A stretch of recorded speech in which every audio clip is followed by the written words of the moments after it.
Olá pessoal, vamos para mais uma aula de Teoria de Análise Clínica 1. Sou o professor Selbert Jati, aqui da Uniclass.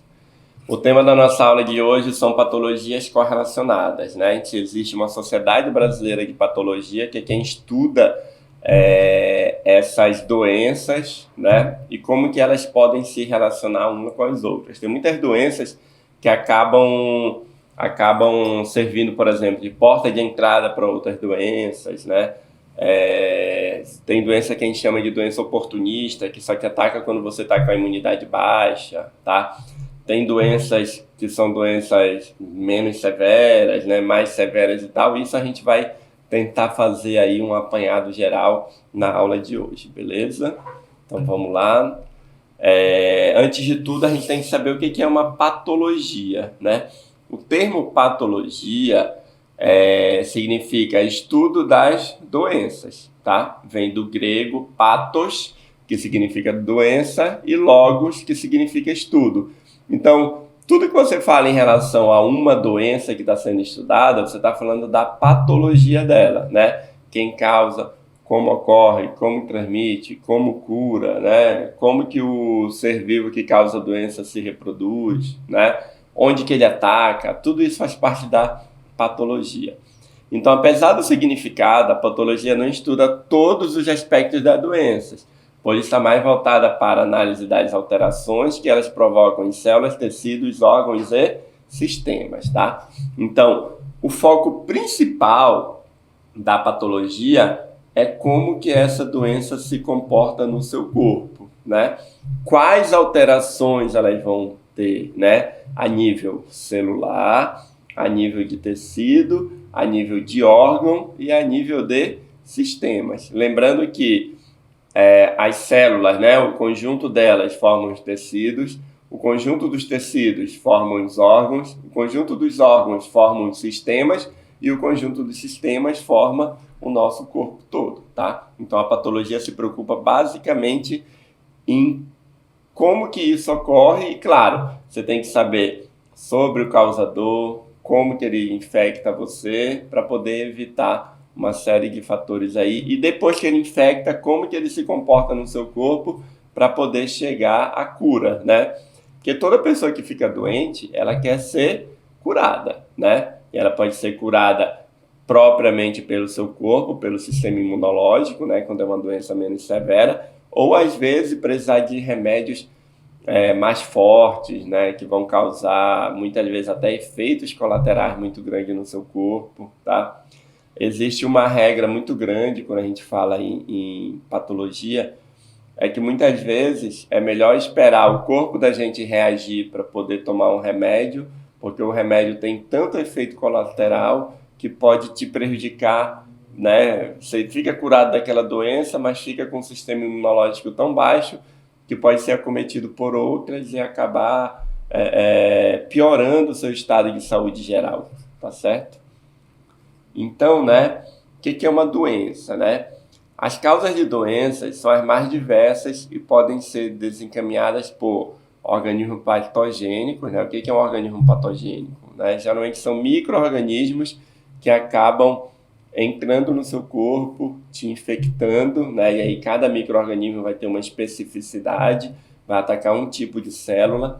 Tá? E esses micro-organismos são basicamente vírus, bactérias e protozoários, tá? Isso é uma forma de você ficar doente, sendo atacado por micro-organismos, né? Quando você pega uma gripe, entrou um vírus no seu corpo, atacou células específicas, né, do seu corpo que são responsáveis pelos sintomas da gripe, geralmente a região da garganta, né, do nariz, da boca, são as células que são atacadas. Você pode ser atacado também por bactérias, né? Por exemplo, uma doença muito conhecida causada por bactéria, a pneumonia, que muitas vezes a pessoa diz assim, a gripe se transformou numa pneumonia. Na verdade, não. O vírus da gripe entra no seu corpo, você fica gripado, fica com o sistema imunológico abalado, e aí a bactéria que causa pneumonia tem a chance de agir, tá? Se tem o sistema imunológico mais fraco, ela vai entrar com maior facilidade, vai vai atacar seu pulmão, né, e vai causar pneumonia. Então, uma coisa que a gente tem que tomar cuidado quando a gente fala de doença é que uma doença não se transforma em outra. Agora, uma doença, ela pode te enfraquecer e deixar teu corpo propício a ser infectado por outras doenças, né? Uma das doenças mais comuns que fazem isso, né, o vírus do HIV, né, o vírus da AIDS, ele ataca justamente as células de defesa do seu corpo. Então, a partir do momento que a célula de defesa do teu corpo está afetada, ela não vai conseguir fazer o trabalho dela e, consequentemente, você vai adoecer com mais facilidade. Então, a bactéria que entraria no seu corpo e seria facilmente controlada, não vai mais ser. Um protozoário também, tá? Mas não são só seres vivos que podem te causar doenças, né? Você pode ter doenças por problemas genéticos, tá? E aí existe uma série de estudos de doenças que são causadas geneticamente, né? Algumas são doenças mesmo, como a hemofilia, tá? Que é considerada uma doença. E outras a gente chama de predisposições, tipo, se seus pais, né, são gordos, a criança vai ter uma predisposição maior para ser gorda também, né? Isso dependendo da herança genética que ela teve, tá? Então, os fatores genéticos podem desencadear uma série de problemas que podem levar a doenças, tá? E também fatores emocionais, tá? Muitas vezes as pessoas têm doenças, né, ligadas à falta de controle emocional que ela tem.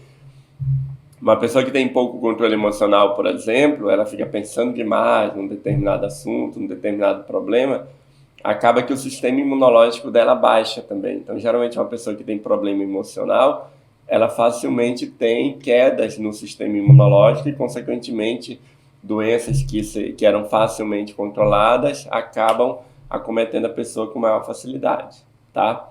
E em alguns casos, né, por fatores completamente desconhecidos, né? Ainda tem esse, né? Além de micro-organismo, além da genética, além do psicológico, tem coisas que causam doença que a gente não sabe como foi que aconteceu. Às vezes por falta de estudos ainda daquele tipo de doença e tudo mais, tá certo? As causas, né, das doenças. É fundamental a gente conhecer a causa para poder iniciar o tratamento, né? Se eu estou com febre, a febre é um sintoma de um monte de doenças diferentes. Tá, eu posso tomar um antipirético, né? Que é um remédio que diminui a temperatura do corpo da gente. Mas eu não estou curando a doença, eu estou tratando de um sintoma, né? Então, conhecer a causa de uma doença é fundamental para iniciar o tratamento e administrar corretamente o medicamento ou iniciar uma terapia eficiente, né? E esse diagnóstico ele é feito por quem? Pelo médico, né?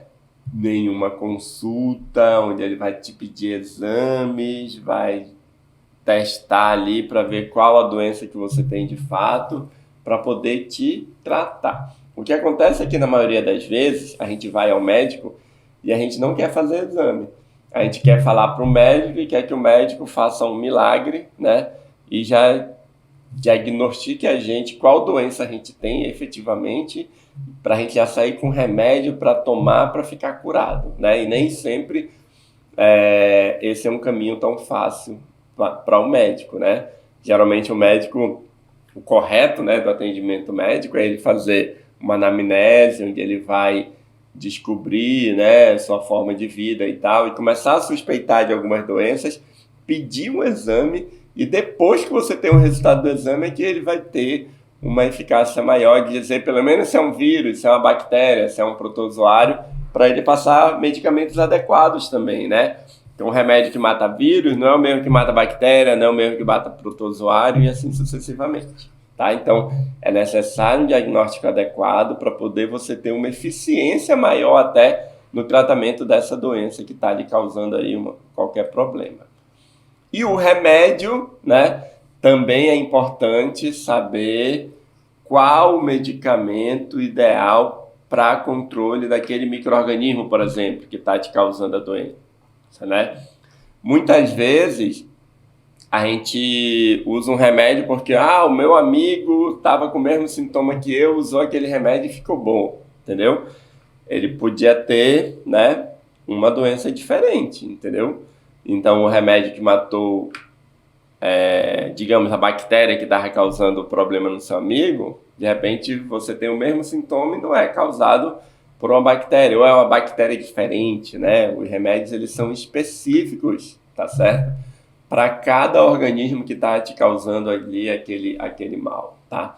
Então, é importante que o remédio tenha uma eficácia adequada para aquele micro-organismo que está te causando aquele problema, porque senão você acaba muitas vezes até selecionando organismos para ficarem mais resistentes.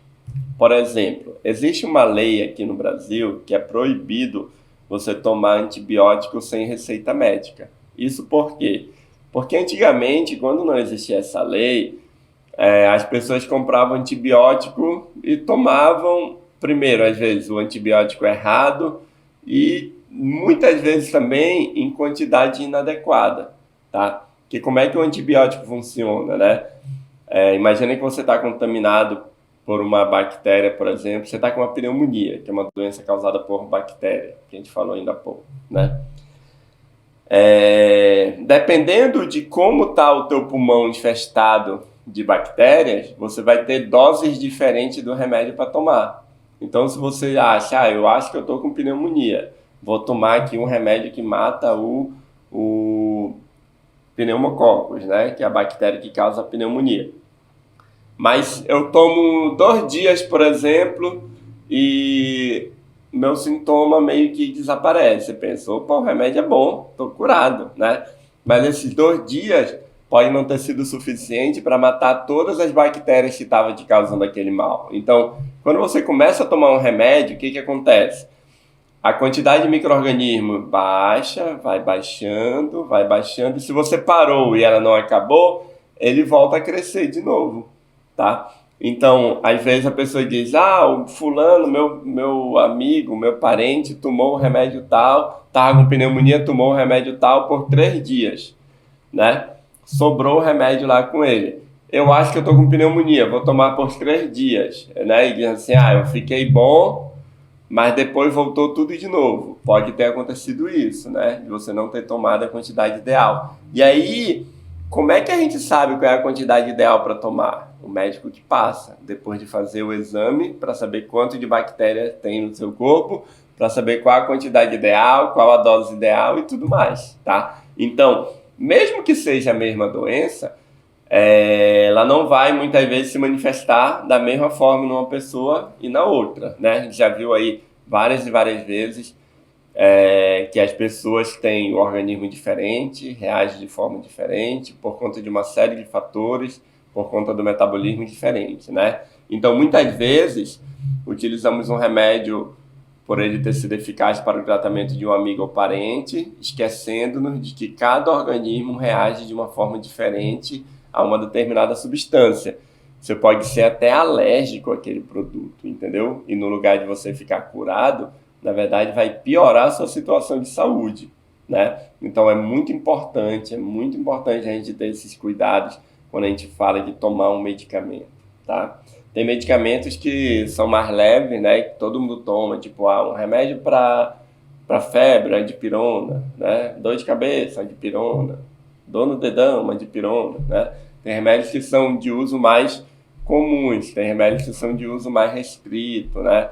Essa questão da lei dos antibióticos, eu acho que ajudou muito a reduzir o caso de automedicações aqui no país, né? Você tem na figura aí, uma pessoa que está tendo uma reação alérgica por conta de ter ingerido algum remédio. Ao escolher um medicamento, o médico analisa a doença, ele analisa qual doença é, a situação do organismo no momento, como que está seu organismo, além de toda a vida do paciente, né? Ele verifica alergias e outras doenças descobertas anteriormente que podem influenciar no tratamento. Então, muito remédio vem lá na bula dele. Mulheres grávidas não podem tomar, porque tem um efeito abortivo, né? Então, se você vai tomar um remédio que sua amiga tomou, sua amiga não estava grávida e você está grávida, você pode ter uma consequência grande aí, abortiva ou de má formação da criança, né? Além da questão do que a gente já falou antes das substâncias, né, que não reagem da mesma forma. Então, o ideal é o quê? Tá doente, procure o médico, a gente sempre fala isso, né? Além disso, a dosagem varia de pessoa para pessoa e de caso para caso. Portanto, a automedicação pode causar sérios danos à sua saúde, né? Lembrem-se disso, né? Nunca devemos nos automedicar, especialmente pensando, eu estava com um pouco de febre, por exemplo. Eu tomei um comprimido, piorou minha febre, eu vou tomar 2. Você pode estar tomando uma superdosagem e ter até uma overdose, né? Teve gente que já morreu de overdose de remédios. Muitas pessoas, por exemplo, quando vão se suicidar, elas tomam uma quantidade muito grande de remédio, para você ter uma ideia, né? Então, você tomar mais do que devia pode te levar a umas consequências graves aí no seu organismo, tá? Vale destacar também que o uso de medicamentos sem prescrição médica pode piorar o quadro de uma doença, né? Então, aqui a gente tem um remédio de uma figura de uma bactéria, tipo a bactéria comendo aí a azitromicina, né? A gente teve um uso indiscriminado de azitromicina aí durante o período da Covid, né? Que é um remédio, por exemplo, para matar bactérias e não vírus, né? Por que a maioria dos médicos passavam a azitromicina para a pessoa tomar? Porque, como a gente falou ainda há pouco, né, a Covid ela é uma doença respiratória, né, causada por um vírus. Geralmente, um vírus que ataca as vias respiratórias, ele abre portas para que a bactéria da pneumonia entre no seu corpo, ou se você já tem ela, que ela se manifeste. Quando você toma azitromicina, que é uma proteína, né, é um antibiótico para matar bactérias, é basicamente para matar bactérias que atacam as vias respiratórias. Então é como se você estava tomando para evitar que você tivesse Covid e outra doença respiratória causada por bactéria ao mesmo tempo, né? Então era tomada muitas vezes como uma forma até de prevenção, né, ou de controle já de uma possível cepa de bactéria que poderia ter entrado ou que já estivesse no seu corpo por algum motivo, né? Por conta do enfraquecimento aí do teu sistema imunológico. Mas geralmente, né, as pessoas tomavam azitromicina depois de ir ao médico. Então foi criado todo um protocolo, né, de como que isso ia ser feito, né? Pensando em manter o seu sistema imunológico mais forte e, consequentemente, adoecer menos, né? Pode não ter sido a melhor forma, né? Mas era o que tínhamos, né, para aquele momento. Então a gente passou por um período aí bem tenebroso, né, onde os grandes sanitaristas, né, acabaram chegando a essas conclusões, né, e foi criado um protocolo para tentar cuidar da Covid. E hoje os estudos mostram que esses remédios não eram tão eficazes assim, né, mas foi uma tentativa e toda tentativa vale a pena. Né? Então, esses são os principais perigos da automedicação, tá? Primeiro, o agravamento da doença. Outro perigo, as intoxicações que podem ocorrer, né? Você pode ajudar os micro-organismos a ficarem resistentes a um determinado remédio. Então, um remédio que foi aplicado numa dose inadequada, por exemplo, ele pode selecionar cepas, especialmente de bactérias, que vão ser cepas que vão ficar mais resistentes àquele remédio, entendeu? Porque foi injetada, às vezes, uma dose menor do que deveria. Tipo, enfraqueceu eles, mas não matou. Então, deixou eles mais fortes no final de tudo, né? Variações do efeito do remédio, né? Então, esse remédio, muitos remédios, quando você começa a tomar ele indiscriminadamente, você vai, tipo, se acostumando, né, com aquele remédio e o efeito dele vai ficando mais leve, vai ficando menor. Você acaba precisando de uma dose cada vez maior, ou às vezes até trocar de remédio, tá? Alergias, inclusive uma alergia que é uma alergia pelo uso inadequado, porque você começa a usar em quantidades maiores do que o teu corpo necessita, por exemplo. Isso pode desenvolver uma alergia por contato, que a gente chama, tá? E em alguns casos pode levar até a morte de pessoas. Então, são perigos muito grandes que a gente vê aí, desde perigos leves, né? Até perigos extremos, como a questão da morte, né? Como eu já falei anteriormente, já teve gente que morreu de overdose de remédio, né? A história aí é cheia de casos de pessoas que acabaram tomando remédio indiscriminadamente, se viciando naquele remédio, tendo que tomar uma dose cada vez maior e até que chegou numa dose que o corpo não resistiu e acabou morrendo, tá? E é isso que a gente chama de overdose. A overdose não ocorre só por drogas ilícitas, né? Os remédios também são drogas, né? Drogas lícitas, mas que podem ser consumidas em uma quantidade adequada, né? Com uma duração adequada, entendeu? Para você ter uma ideia, muitas vezes o seu peso interfere na quantidade de remédio que você tem que tomar, tá? Então, são coisas sérias, né? E podem causar gravidade muito grande no seu corpo, tá? Então, quando a gente fala desses perigos, né, da medicação, muitas vezes, aí é que a gente começa a falar das patologias correlatas. O que é uma patologia correlata? São doenças que acometem concomitantemente ou doenças que antecedem a outra, deixando o organismo mais fraco e abrindo as portas para uma doença mais grave, tá? Então, por que é importante a gente cuidar de uma gripe, por exemplo, né? A gripe para a gente é uma das doenças mais comuns, né? Que a gente está acostumado aí e tal. Por que é importante curar, né? Fazer repouso, beber bastante líquido, se alimentar bem quando você está gripado. Porque se você não cura essa gripe, ela começa a perdurar, seu organismo vai ficando cada vez mais fraco e ele abre as portas, né? Aí, entre aspas, para uma doença que pode ser mais grave e que vai te acometer, né? Então, essa doença ela pode te acometer concomitantemente. O que significa isso? Ao mesmo tempo, ou então antecedendo uma outra, tá? Eu falei ainda há pouco para vocês sobre o vírus da imunodeficiência humana, né? O HIV, que ele ataca justamente células de defesa do nosso corpo e vai abrindo o nosso corpo cada vez mais para que doenças vão entrando, e geralmente a pessoa, quando adquire, né, uma doença, ela nem sabe que está doente, ela só vai saber que está doente quando a doença já está agravada, já está num estado severo, certo? Então, isso que são patologias correlatas, tá? Hoje era isso que a gente tinha para passar para vocês, tá certo?